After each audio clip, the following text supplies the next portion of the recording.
திண்டுக்கல்லேருந்து ஒரு 2 மொபைல் நம்மகிட்ட கொரியர் அனுப்பிச்சுட்ருக்காங்க. சாம்சங் A33 மொபைல் யூஸ் பண்ணிட்டு இருக்கும் போதே சடனாக டெட் ஆகும். நான் வந்து ஐடெக்னி சஞ்சீவ் பேசிகிட்டு இருக்கேன். ஸோ இன்றைக்கி வந்து பார்த்தீங்கன்னா திண்டுக்கல்லேருந்து நம்ம கஸ்டமர் பக்காவாக பேக் பண்ணி ஒரு 2 மொபைல் நம்மகிட்ட கொரியர் அனுப்பிச்சுட்ருக்காங்க. சம்திங் அவங்க எழுதி அனுப்பிவிட்ருக்காங்க என்னன்ட்டு. ஸோ வந்து பார்த்தீங்கன்னா மாடல் வந்து மோட்டோ 1 பவர் மாடல்.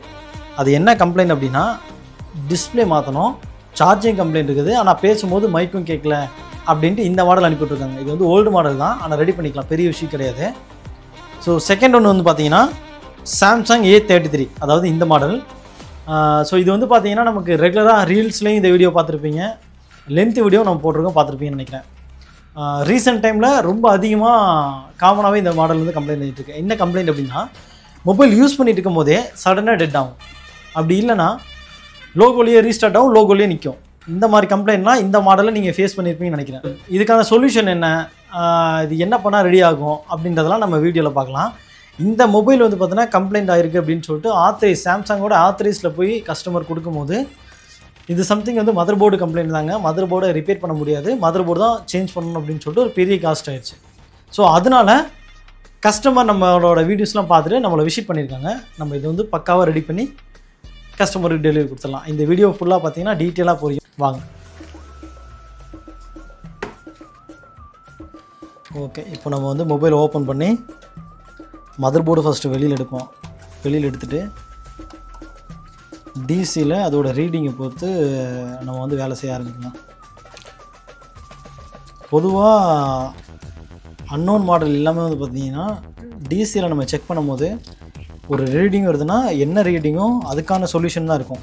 அதுக்கான வேலையை நம்ம செஞ்சோம் அப்படின்னா அது ப்ராப்பராக ரெடி ஆகிரும் அப்படின்றது வழக்கமாக இருக்கும்.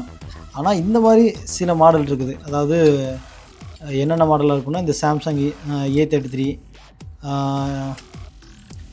M33, அது இல்லாமல் வேறு என்ன சொல்லலாம், போக்கோ M3, இந்த மாதிரி சில மாடல் எல்லாமே என்ன ஆகுன்னு பார்த்தீங்கன்னா டிசியில் நமக்கு வர ரீடிங்கும் நம்ம சால்வ் பண்ணுற, அதாவது அந்த நம்ம கம்ப்ளைண்ட்டுக்கு நம்ம பண்ணுற ஒரு வேலையும் சம்மந்தமே இல்லாத இருக்கும். இதை வந்து நியூ டெக்னீஷியன்ஸ் யாராவது ஃப்ரெஷ்ஷாக அந்த கம்ப்ளைண்ட் வந்து அட்டன் பண்ணாங்கன்னா கண்டிப்பாக டிசி என்ன கம்ப்ளைண்ட் சொல்லுதோ அந்த கம்ப்ளைண்ட்டுக்கு தான் வேலை செய்வாங்க. ஃபார் எக்ஸாம்பிள் இப்போ வந்து டிசியில் வந்துட்டு போக்கோ M3 மாடலாம் வந்து பார்த்திங்கன்னா ஸ்டக் ஆகுதுன்னு வச்சுக்கோங்களேன். ஒரு 170 150 போயிட்டு ஸ்டக் ஆகுது அப்படின்னா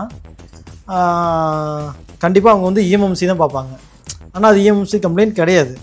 ஸோ அதுக்கு ஷார்ட் ஃபார்ம் வேறு மாதிரி இருக்கும். இந்த மொபைல் நான் வந்து ஒர்க் பண்ணும்போது கண்டிப்பாக அதுக்கான சொல்யூஷன் நான் சொல்கிறேன். ஃபஸ்ட்டு நம்ம இந்த சாம்சங்க்கு ரீடிங் வந்து பார்ப்போம். ஓகே, ஃபஸ்ட்டு பூட் கேபிளை நம்ம வந்து கனெக்ட் பண்ணிக்கலாம். கனெக்ட் பண்ணி வச்சு ஆன் ஆஃப் கொடுத்து, ஆன் ஆஃபில் தான் இருக்குது. ஓகே, ஆன் ஆஃபில் இருக்குது. இப்போ நம்ம என்ன பண்ணலாம், ஜஸ்ட்டு வந்துட்டு ஆன் ஆஃப் வந்து கிளிக் பண்ணலாம். பண்ணால் டைரெக்டாக இந்த மாதிரி 230 இருக்கட்டும் 130 இருக்கட்டும் போயிட்டு டவுன் ஆகுது. ஸோ இது வந்து பார்த்திங்கன்னா எக்ஸாக்டாக CPU கம்ப்ளைண்ட் அப்படின்றது நிறைய டெக்னீஷியன் தெரிஞ்சிருக்கும். பட் ஆனால் இதே மாடல் நம்ம இதுக்கு முன்னாடி போட்ட ஒரு லென்த் வீடியோவில் சம்திங் ஸ்டக் ஆகிருக்கும். ஸ்டக் ஆனால் நம்ம வந்து EMC தான் பார்க்கணும். பட் ஆனால் CPU பார்த்தா எப்படி ரெடி ஆகுது? இந்த மாடல் தான் காமனாகவே கம்ப்ளைண்ட் வருதா அர்த்தம். 20 மாடலில் ஒரு சில மாடல் வந்து யதார்த்தமாக வந்து பார்த்தோன்னா ஸ்டக் ஆனால் CPU பார்த்தா ரெடி ஆகுறதா, அது வந்து நார்மலாக இருக்கும். ஆனால் இந்த மாடல் எல்லாமே காமனாகவே கம்ப்ளைண்ட் வர்றதுனால டவுன் ஆகிறதா இருக்கட்டும், ஸ்டக் ஆகிறதா இருக்கட்டும், இல்லை அதில் போயிட்டு சம்திங் 50 வரைக்கும் போயிட்டு டவுன் ஆகிறதா இருக்கும், இது எல்லாமே CPU கம்ப்ளைண்ட் தான் வரும். ஆனால் நமக்கு வந்து இங்கே சார்ஜிங் ஹப்னு சொல்லிட்டு ஒன்று இருக்குது, அது ஒரு ரீடிங் காமிக்கும்ல, அதையும் நம்ம வந்து இந்த கம்ப்ளைண்டில் இருக்கலாம் அப்படின்னு சொல்லிட்டு நம்ம ஜட்ஜ் பண்ணுவோம். ஆனால் இந்த மாடல் நம்ம கனெக்ட் பண்ணால் 0ல் தான் இருக்குமே தவிர 0.1 0.2 0.3 0.4 இது எதுவுமே வராது. நமக்கு ரொம்ப கன்ஃபியூஷனாக இருக்கும். அதான் சொல்கிறேன்ல, இது வந்து ஃப்ரெஷ்ஷான ஒரு டெக்னீஷியன் பண்ணாங்கன்னா கண்டிப்பாக இந்த மாடலை அந்த டைமில் ரெடி பண்ணுறது ரொம்பவே காம்ப்ளிகேட்டான ஒரு விஷயம் தான்.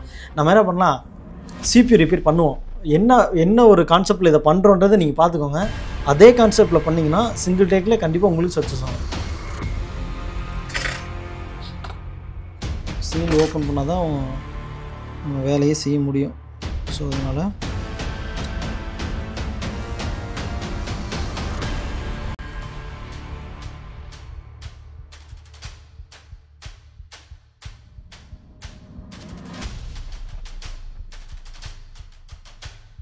வந்து ரிப்பேர் பண்ணுற மாதிரி நம்ம வந்து சீல்டை வந்து ஓப்பன் பண்ணியாச்சு. இஎம்எம்சி பேக்லாம் அப்படி தான் இருக்குது, அதை நம்ம தொடவே வேணாம். இதை நம்ம பேக் பண்ணிட்டு சிபிஎம் வந்து ரிமூவ் பண்ணுவோம்.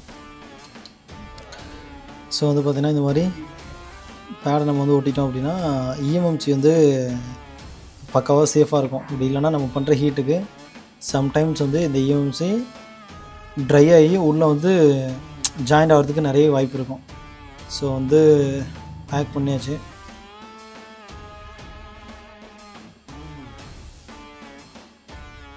ஸோ இப்போ நம்ம வந்து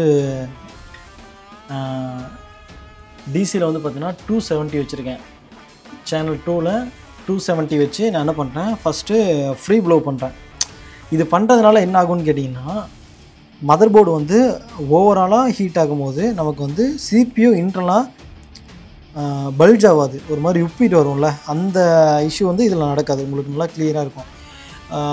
சம்டைம்ஸ் வந்து நிறைய பேர் நீங்கள் இந்த இஷ்யூ வந்து பார்த்துருப்பீங்களான்னு தெரியல.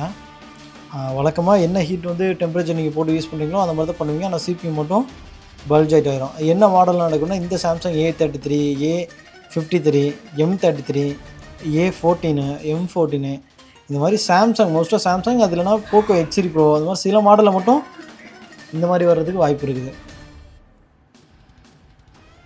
ஸோ ஃப்ரீ ப்ளோ பண்ணது போதும். நம்ம என்ன பண்ணலாம், சேனல் 3ல் 340, நான் வந்து 340 டெம்பரேச்சர் வச்சுக்கிறேன். வச்சு மெதுவாக இந்த சிபியூ வந்து பார்த்திங்கன்னா லிஃப்ட் பண்ணி எடுக்கிற பண்ணுறத பார்க்க போகிறீங்க. நம்ம என்ன பண்ணலாம், ஃப்ரீ ப்ளோ பண்ணதுக்கப்புறம் கார்னர் டு கார்னர் ஃப்ளக்ஸ் வந்து ஆட் பண்ணிக்கலாம். ஆட் பண்ணியாச்சு. ஓகே, அடுத்து என்ன பண்ணுவோம், வேறு ஆப்ஷனே இல்லை. சிபியூ வந்து இது கவுண்ட் பண்ணுற மாதிரி இருந்துச்சுன்னா உங்களுக்கு இன்னுமே எக்ஸாக்டாக வந்து பார்த்தோன்னா ரிமூவ் பண்ணுற ஒரு ஆப்ஷன் கிடைக்கும். கவுண்டிங் வந்து ஒரு 20 கவுண்டிங் பண்ணிக்கோங்க. அதாவது இங்கேருந்து இந்த கார்னர் இந்த மாதிரி 20 கவுண்ட் பண்ணிங்க அப்படின்னா அது கரெக்டான போர்ஷனில் மெல்ட் ஆகி நிற்கும். அந்த டைமில் நீங்கள் இன்செர்ட் பண்ணும்போது உங்களுக்கு வந்து கரெக்டாக இருக்கும். கரெக்டாக லிஃப்ட் பண்ணி நீங்கள் சிபியூ வெளியில் எடுத்துடலாம்.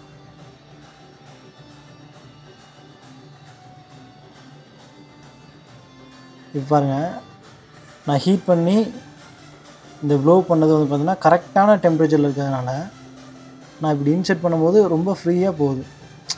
இப்போது அழகாக எடுத்துடலாம். அவ்வளோதான், வேலை முடிஞ்சு. ஓகேங்களா,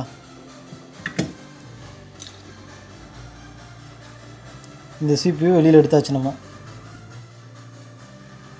எடுத்தாச்சு. அதாவது சாம்சங் பொறுத்த வரைக்குமே எம்டி பேடுன்றது இருக்கும். அந்த எம்டி பேட் மட்டும்தான் வந்து பார்த்தீங்கன்னா நமக்கு வந்து கட் ஆகிருக்க தவிர இம்பார்ட்டன்ட் பேட் கட் ஆகலை. மேபி கட் ஆனாலும் நம்ம ஜம்பர் பண்ணி அடிச்சுக்கலாம். நான் மேலே அப்படியே டிவியில் காட்டுறேன், நான் அப்படியே மேலே மானிட்டரில் காட்டுறேன், பார்த்தாலே தெரியும் நினைக்கிறேன். நமக்கு தேவையான பேட் எல்லாமே ப்ராப்பராக எல்லாமே இருக்குது. சரி, ஓகே. இதில் வந்து இந்த கார்னர் ரோட்டில் வந்து பார்த்திங்கன்னா இம்பார்ட்டன்ட் லைன்லாம் வரும், அதெல்லாம் எதுவுமே கட் ஆகலை, கிளியராக இருக்குது. இந்த முறையில் நீங்கள் வந்து ஹீட் பண்ணி நீங்கள் சிபியூ வெளியில் எடுத்தீங்க அப்படின்னா பக்காவாக வரும். ப்ளஸ் வந்து மொபைல் ரெடி ஆகிறதுக்கு ஒரு 85% மேலே சான்சஸ் இருக்குது. சரி, ஓகே. இப்போ நம்ம என்ன பண்ணலாம், ஃபஸ்ட்டு ஃப்ளெக்ஸ் விட்டுடலாம். ஸோ இந்த ஃப்ளெக்ஸு பார்த்துக்கோங்க, இந்த சால்ட்ரிங் ஃப்ளெக்ஸு நீங்கள் யூஸ் பண்ணிங்க அப்படின்னா மாடல் பார்த்துக்கோங்க. மெயினாக SD360 மேக்ஸ் அப்படின்ற சால்ட்ரிங் நீங்கள் யூஸ் பண்ணிங்க அப்படின்னா நல்ல ரிசல்ட் கிடைக்கும். முக்கியமாக இந்த பிளாக் பேஸ்ட்டு, ஒயிட் பேஸ்ட்லாம் இருக்கிற ஒரு மாடலுக்கு நீங்கள் வந்து யூஸ் பண்ணிக்கலாம். ஸோ அப்படி இருக்க மாடலுக்கு நான் வந்து பேஸ்ட்டு யூஸ் பண்ணிக்கிறேன். இப்போ நம்ம வந்து அதை கன்வெர்ட் பண்ணிக்கலாம்.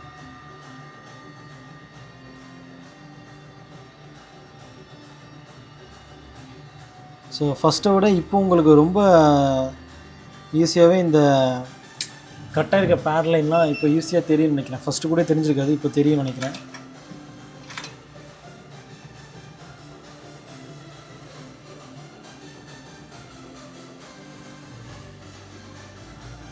நம்ம வந்து விக்கு வச்சு ப்ராப்பராக க்ளீன் பண்ணி போர்டை வந்து நீட்டாக கொண்டு வந்துட்டோம்னா அடுத்து நம்ம வந்து சிபி வந்து க்ளீன் பண்ணி எடுத்துக்கலாம்.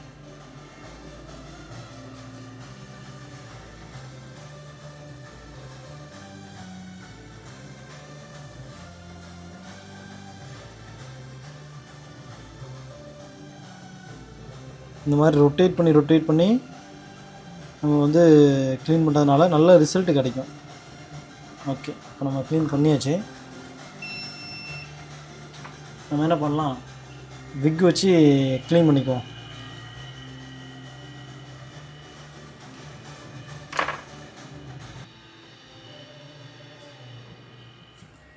ஓகே, நம்ம என்ன பண்ணலாம், விக் வச்சு பண்ணது எல்லாமே நம்ம வந்து க்ளீன் பண்ணிக்கிறோம். க்ளீன் பண்ணால் தான் அடுத்து என்ன வேலை செய்யலாம் அப்படின்றது நமக்கு வரும்.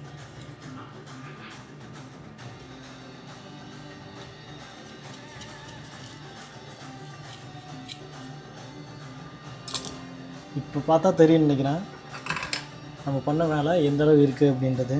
ஸோ வந்து தேவையில்லாத பேஸ்ட்டு நம்ம வந்து எடுத்துடணும். இப்போ உங்களுக்கு வந்து பேன்லாம் தெரியுது பாருங்கள். இப்போ இதெல்லாம் வந்து கிரவுண்டு. ஸோ இந்த லைன் எல்லாம் இப்போ நமக்கு தெரியுது இல்லையா, ஒரு லேஅவுட் மாதிரி வருதில்ல, இதெல்லாமே இம்பார்ட்டன்ட் லைனு, இதெல்லாம் கிரவுண்டு. ஸோ நான் முன்னாடியே சொன்ன மாதிரி கிரவுண்டு மட்டும் தான் கட் ஆகிருக்க தவிர இம்பார்ட்டன்ட் மாதிரி கட் ஆகலை. நான் சொன்ன மாதிரி நீங்கள் வந்து யூஸ் பண்ணி லிஃப்ட் பண்ணி எடுத்தீங்க அப்படின்னா நல்லாயிருக்கும். ஓகே, இப்போ வந்து பார்த்திங்கன்னா இந்த ஒரு லைன் வந்து பார்த்திங்கன்னா அந்த இம்பார்ட்டன்ட் ட்ராக் வந்து கட் ஆகி பேடோடு ஒட்டிகிட்ருக்கு. நம்ம என்ன பண்ணலாம், அதை மட்டும் அழுங்காமல் எடுத்துடலாம். ஓகே, அவ்வளோதான். இப்போ அதையும் எடுத்தாச்சு. நம்ம அடுத்து CPU ரிப்பேர் பண்ணிட்டு ஃபிக்ஸ் பண்ணி மொபைல் என்ன ரிசல்ட் அப்படின்றத பார்க்க ஆரம்பிச்சிடலாம். ஓகே, ஸோ அதே மாதிரி இதே ஃப்ளெக்ஸ் வந்து பார்த்திங்கன்னா நம்ம CPUக்கும் விட்டுடலாம். விட்டு நம்ம க்ளீன் பண்ணும்போது 100% CPU எதுவும் டேமேஜ் ஆகாமல் நல்ல ரிசல்ட்டு கிடைக்கும். நீங்கள் ஒரு இன்ஸ்டியூட்டில் போய்ட்டு கிளாஸ் போயிருக்கீங்க, இல்லை ஆல்ரெடி கடை வச்சு சில எக்ஸ்பீரியன்ஸ் இருக்குது, பட் ஆனால் இருந்தாலும் எனக்கு 100% அதுக்கான ரிசல்ட் கிடைக்கல அப்படின்ற மாதிரி நீங்கள் ஃபீல் பண்ணிட்டு இருந்தீங்கன்னா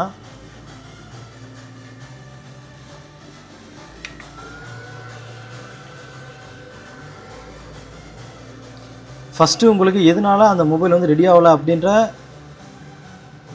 ப்ராப்ளத்தை தான் பார்க்கணுமே தவிர ரெடி ஆகலைன்றது சொல்லிட்டு நீங்கள் வந்து ஸ்கிப் பண்ணிடக்கூடாது. அது வந்து மெயினு. ஓகே,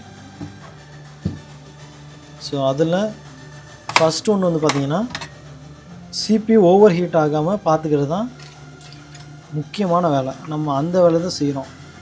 கரெக்டான டெம்பரேச்சரில் CPU வெளியில் எடுக்கிறோம். சால்ட்ரிங்கில் வந்து பார்த்திங்கன்னா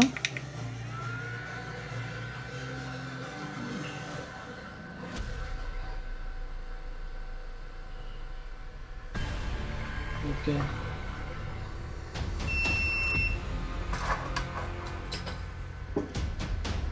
சால்ட்ரிங்காக இருக்கட்டும், ப்ளோயராக இருக்கட்டும், எல்லாத்துலேயுமே கரெக்டான டெம்பரேச்சரில் தான் நம்ம வந்து வச்சு யூஸ் பண்ணுறோம். அதனால CPU ஓவர் ஹீட் ஆகாது, பல்ஜ் ஆகாது. ஸோ ரெடி ஆனாலுமே ரிட்டன் கம்ப்ளைண்ட் மோஸ்ட்லி வராமல் தவிர்க்கிறதுக்கான காரணம் எல்லாமே இந்த CPU நல்லா இருந்தால் மட்டுமே நடக்கும். ஓகே, இப்போது நல்லாவே க்ளீன் ஆகிருக்குன்னு நான் நம்புகிறேன். என்ன பண்ணலாம், உங்களுக்கு தெரியும் நினைக்கிறேன், இதெல்லாம் நல்லா தெளிவாக இருக்குது. இதெல்லாம் பிளாக் பேஸ்ட்டோடு இருக்குல்ல, நம்ம அதை என்ன பண்ணிக்கலாம், லைட்டாக விக் வச்சு கம்பியால் நம்ம வந்து லைட்டாக க்ளீன் பண்ணாலே போதும். ஓரளவுக்கு ரிசல்ட்டு நமக்கு இருக்கும். ஸோ அந்த ரிசல்ட்டை வச்சு நம்ம வந்து PPT அப்ளை பண்ணி ரீபால் பண்ணும்போது நல்ல ரிசல்ட் இருக்குது. இப்போ வந்து பார்த்திங்கன்னா நல்லாவே தெரியும் நம்புகிறேன். ஓகே, நம்ம என்ன பண்ணலாம், இதை வெளியில் எடுத்து CPUக்கு மேலே இருக்கிற அந்த பேஸ்ட்டையும் வந்து பார்த்திங்கன்னா ரிமூவ் பண்ணிடுங்க. இல்லைனா ரீபால் பண்ணதுக்கப்புறம் அந்த பேஸ்ட்டு அதில் போய் உட்காந்து சொதப்பி விட்டுரும்.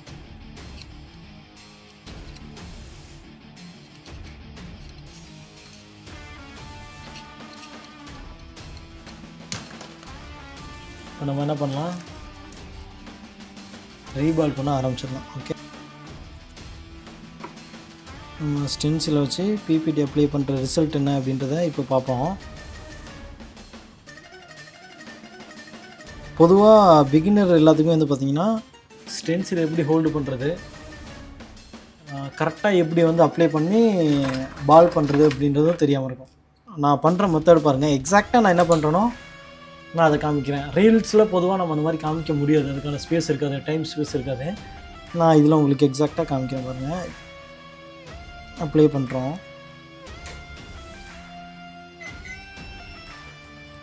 ஏன்னா ஒவ்வொரு லென்த் வீடியோக்கும் நம்ம என்ன பண்ணுறோன்னா, ஷார்ட் ஃபார்மாக லென்த் வீடியோவாக இருக்கட்டும், ரீல்ஸாக இருக்கட்டும், ஷார்ட் ஃபார்மாக நம்ம வந்து வீடியோ எடுக்கிறோம். தேவையான ஃபுட்டேஜ் மட்டும் நம்ம வச்சு வாய்ஸ் ஓவர் கொடுக்கறதுனால இன்னும் சில டீட்டெயில் வந்து நம்மளால் சொல்ல முடியாமல் போயிடுது. ஸோ அதனால் இந்த வீடியோவில் உங்களுக்கு வந்து தெளிவாக சொல்கிறேன் ஃபஸ்ட் என்னன்ட்டு.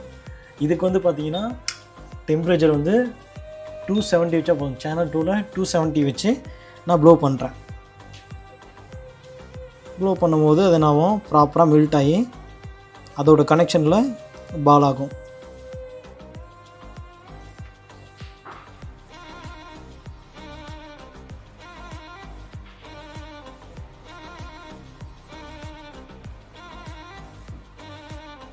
ஸோ இப்போ உங்களுக்கு தெரியும்னு நினைக்கிறேன் எந்தளவு அழகாக வந்து பார்த்திங்கன்னா அப்படியே பாலாகி உட்காருதுன்ட்டு. பிகினர்லாம் என்ன ஆகும்னா, நம்ம அப்ளை பண்ணி ப்ளோ பண்ணும்போது அப்படியே ஒரு மாதிரி மேலே அப்படியே வரும், அப்படியே மேலால் வரும்.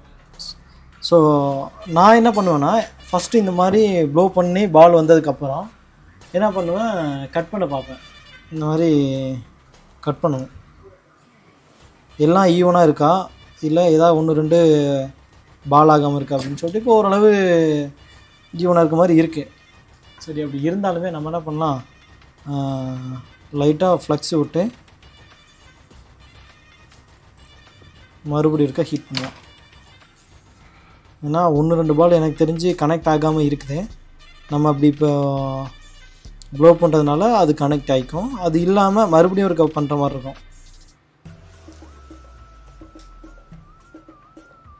நிறைய பேர் என்ன பண்ணுவாங்கன்னா, இது மாதிரிலாம் கட் பண்ண மாட்டாங்க, அப்ளை பண்ணி டைரெக்டாக ரிசல்ட் பார்த்து பண்ணுறவங்களும் இருக்காங்க. ஸோ நம்ம என்ன முறையில் கற்றுக்குறோமோ அந்த முறையில் தான் வந்து பார்த்திங்கன்னா ரெகுலராக பண்ணுற மாதிரி இருக்கும். எனக்கு வந்து இன்கேஸ் வந்து அது ஆன் ஆகலை, அந்த ரிசல்ட் கிடைக்கல அப்படின்னா, இங்கே எல்லா பாலும் ஈவனாக இருக்கா அப்படின்றது தெரியாமல் பின்னாடி நமக்கு ஒரு சந்தேகம் வந்துடக்கூடாதுன்ற காரணத்துக்காகவே நான் ஃபஸ்ட்டு பண்ணும்போதே தெளிவாக பண்ணிடுவேன். எல்லா பாலும் ஈவனாக இருக்க மாதிரி தான் நான் பண்ணுவேன். இப்போ இதில் பார்த்தீங்கனாலே தெரியும், இப்போ இந்த இங்கெல்லாம் வந்து பார்த்திங்கன்னா கம்மியாக இருக்குது. ஸோ அதுக்கெல்லாம் நம்ம அப்ளை பண்ணால் ஈவனாக பால் வரும். அப்போ தான் நம்ம எதிர்பார்க்குற ரிசல்ட் நமக்கு கிடைக்கும்.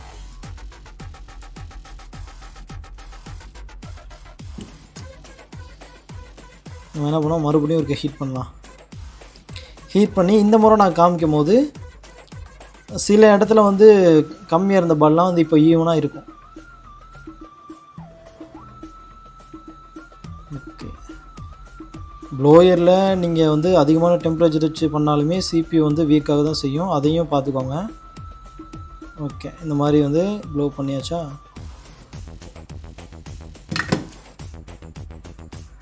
ப்ளோ பண்ணி கரெக்டாக ஒரு 2 செகண்ட்ஸ்க்கு அப்புறம் நம்ம என்ன பண்ணலாம், அதை வந்து கன்வெர்ட் பண்ணி அதாவது க்ளீன் பண்ணுவோம்.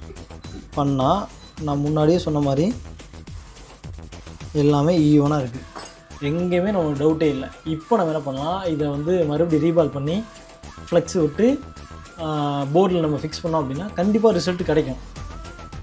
ஓகே,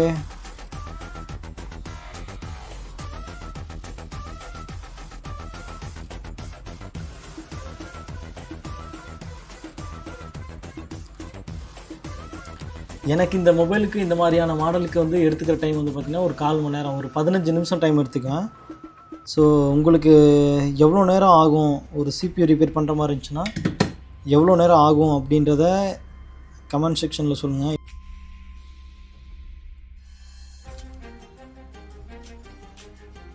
எந்தளவு நீட்டாக இருக்குதுன்னு பார்த்துக்கோங்க. இதில் நம்ம என்ன பண்ணலான்னா, லைட்டாக ஃப்ளக்ஸ் விட்டுக்கலாம்.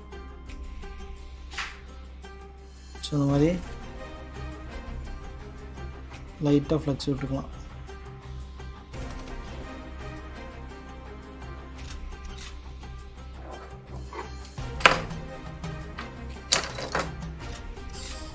லைட்டாக விட்டு ஃப்ரீ ப்ளோ பண்ணிட்டு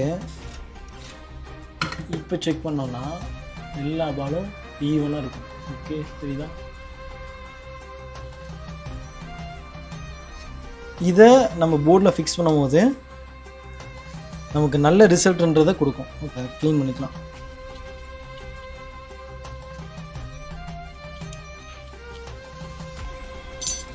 இப்போ இதில் வந்து பார்த்தீங்கன்னா எந்த கனெக்ஷனுமே ஒன்றோட ஜாயிண்ட் ஆகலை. இதே நம்ம வந்து செகண்ட் டைம் தேர்ட் டைம் நம்ம பண்ணும்போது ஒரு கனெக்ஷன்லேருந்து இன்னொரு கனெக்ஷன் வந்து பார்த்தோன்னா ஜாயிண்ட் ஆகிறதுக்கு வாய்ப்புகள் இருக்கும். அப்படி ஒரு வேளை ஜாயிண்ட் ஆனிச்சுன்னா நம்ம வந்து யூவி போட்டு அந்த இடத்த பேக் பண்ணிட்டு அதுக்கப்புறம் நம்ம ஃபிக்ஸ் பண்ணுறது தான் நல்ல ரிசல்ட்டை கொடுக்கும்.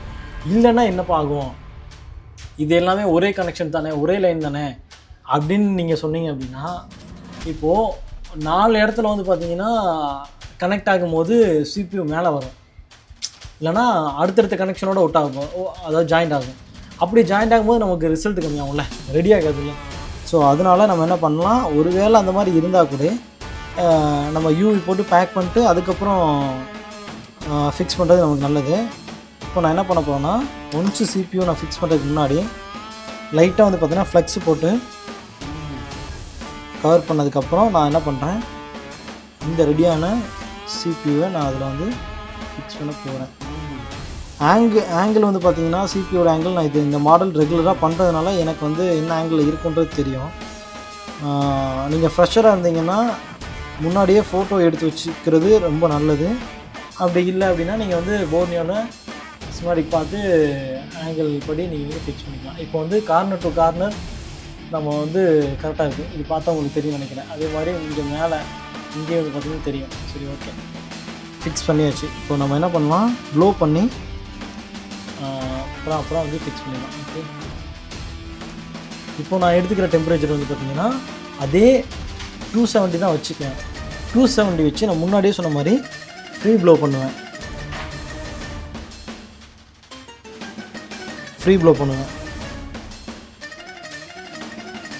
ஓகே, இந்த மாதிரி உங்களுக்கு கவுண்ட் தேவைப்பட்டுச்சுன்னா ஒரு 10 கவுண்ட் எடுத்துக்கோங்க. இந்த மாதிரி ரொட்டேட் பண்ணி 10 கவுண்ட் எடுத்துக்கோங்க.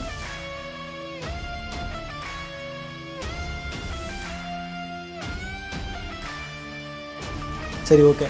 இப்போ வந்து பார்த்தீங்கன்னா ப்ளோயரில் சேனல் 3ல் 340 வச்சுக்கிறேன். 340 வச்சு நம்ம இங்கே என்ன பண்ணலாம், அடுத்து நம்ம வந்து ப்ளோ பண்ண ஆரம்பிப்போம்.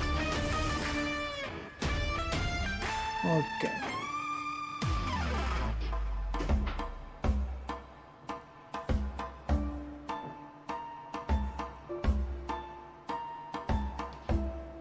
CPU வந்து ஃபிக்ஸ் பண்ணுறதுக்கான கவுண்ட் வந்து பார்த்தீங்கன்னா அதே மாதிரி நான் முன்னாடி சொன்ன மாதிரி ஒரு 20 கவுண்ட் பண்ணிக்கோங்க. ப்ராப்பராக கார்னர் டு கார்னர் காமிச்சு 20 கவுண்ட் பண்ணி, எனக்கு CPU வந்து போர்டில் வந்து ஒட்டிடுச்சுன்னா, அதாவது கனெக்ட் ஆகிடுச்சுன்னா எனக்கு எப்படி தெரியும் அப்படின்னு கேட்டிங்கன்னா, இங்கே வந்து பார்த்தீங்கன்னா CPUக்கு உள்ளே இருக்க ஃப்ளக்ஸ் எல்லாமே வெளியில் அப்படியே மெல்ட் ஆகி வர்றது நமக்கு அப்படியே விசிபிளாக தெரியும்னு நினைக்கிறேன். ஓகே, இந்த மாதிரி வருதுல்ல.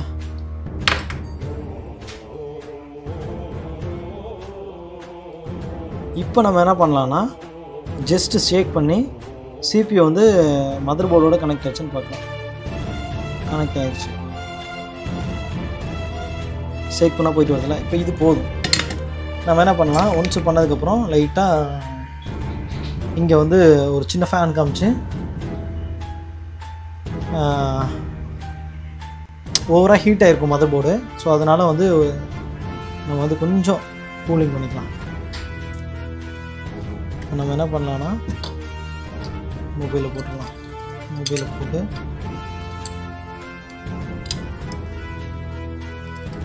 செக் பண்ணி தான் பார்க்கலாமே என்ன தான் நடக்குதுன்றது.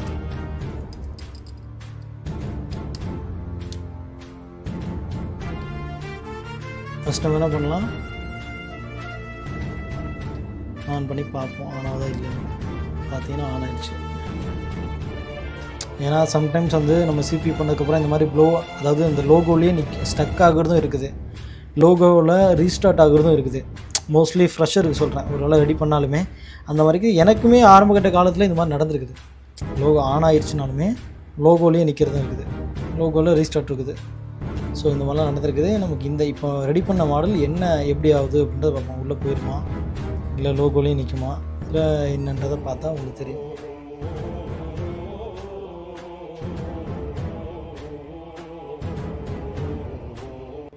ஓகே, இப்போ வந்து பார்த்தீங்கன்னா உள்ளே போயிடுச்சு. ஸோ வந்து பார்த்தீங்கன்னா கஸ்டமர் வந்து இதில் இருக்க டேட்டாஸ் எல்லாம் கம்ப்ளீட்டாக எனக்கு வந்து கம்பல்சரி டேட்டாவோட ரெக்கவர் பண்ணி கொடுங்க, அதனால தான் நான் இவ்வளோ தூரத்துலேருந்து உங்களுக்கு நான் அனுப்பியிருக்கேன் அப்படின்ற மாதிரி சொல்லியிருந்தாங்க. ஏன்னா பொதுவாக உங்களுக்கே தெரியும், எல்லா ஊர்லேயுமே ஒரு 4-5 மொபைல் கிடையாது கம்பல்சரி இருக்கும். ஆனால் நம்ம இவ்வளோ தூரத்தில், நம்ம வந்து நாமக்கல்ல இருக்கோம், இவ்வளோ தூரத்துக்கு கொரியர் பண்ணி விட்டு பயங்கரமாக பேக் பண்ணி எல்லாம் அனுப்பிச்சிருந்தாங்க. கஸ்டமர் கேட்ட மாதிரியே அவங்களோட கம்ப்ளீட் டேட்டாவும் இதில் இருக்குது, ரெக்கவர் பண்ணியாச்சு. ஸோ இதே மாதிரியான எந்த டிவைஸ் இருந்தாலும் ஓகே தான். ஐஃபோனில் ஹையர் அண்ட் 16 Pro Max வரைக்கும் நம்மகிட்ட கொடுத்தீங்க அப்படின்னா உங்களுக்கு எந்த விதமான கம்ப்ளைண்ட் இருந்தாலும் உங்கள் டேட்டாஸ் எந்த டேட்டா, அதாவது உங்கள்கிட்ட எதுவுமே டெலிட் ஆகாமல் எரேஸ் ஆகாமல் பக்காவாக உங்களுக்கு சேஃபாக எங்களால் எடுத்து கொடுக்க முடியும். இந்த வீடியோவை இந்த மாதிரி கம்ப்ளைண்ட் இருக்க உங்கள் ஃப்ரெண்ட்ஸுக்கு நீங்கள் ஷேர் பண்ணலாம், ஓகே தான். முக்கியமாக நம்மளோட சேனலை நீங்கள் சப்ஸ்கிரைப் பண்ணிட்டு இந்த வீடியோஸ்லாம் பாருங்கள். அப்போ தான் அடுத்து போடுற வீடியோ உங்களுக்கு வந்து சேரும். சப்போர்ட் பண்ணுங்கள். தேங்க்யூ.